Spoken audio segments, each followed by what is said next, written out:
읽어주는 아침 묵상 말씀입니다. 오늘은 사사기 16장 말씀 삼손의 실패라는 제목으로 묵상하겠습니다. 삼손은 22년 동안 이스라엘의 사서로 지냈습니다. 그러나 마지막에 삼손은 실패하고 말았습니다. 우리는 그의 생애를 통해서 아무리 오랫동안 하나님을 충실히 섬겼다 해도 늘 조심하지 않으면 안 된다는 것을 깨닫게 됩니다. 끝까지 시종여일해야 합니다. 그렇지 않으면 모든 것을 다 잃을 수 있기 때문입니다.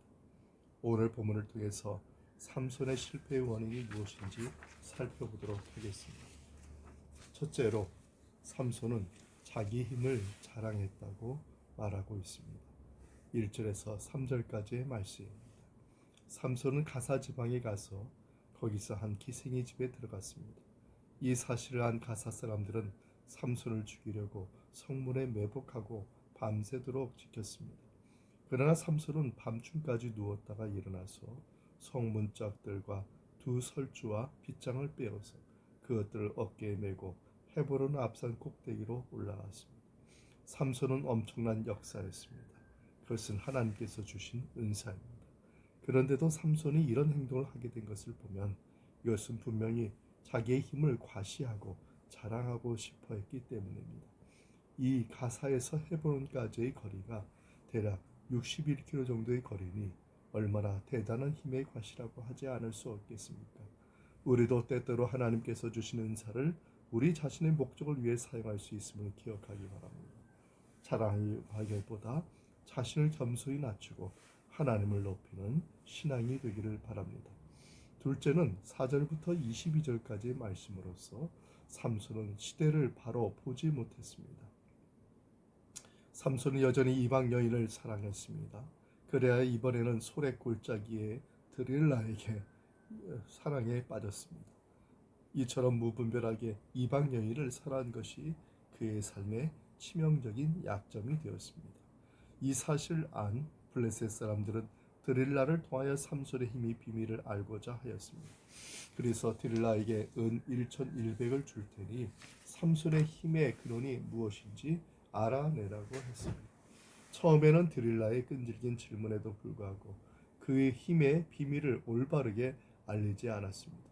결국 삼손은 드릴라를 이기지 못하여 힘의 비밀을 다 털어놓았던 것입니다. 17절의 말씀이죠. 나실드로서 머리에 삭도를 대지 않아야 되는데 머리에 삭도를 대면은 힘이 빠질 거라는 비밀을 알려준 것입니다.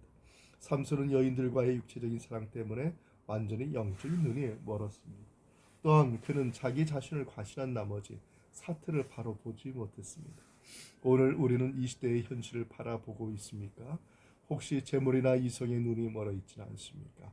하나님의 신이 삼손에게서 떠났습니다. 삼손은 머리카락이 잘려 그 힘을 잃고 블레셋 사람들에게 붙잡혔습니다. 그리고 두 눈이 뽑히고 옥중에서 노예가 되어서 맷돌을 돌리는 신세가 되고 말았습니다.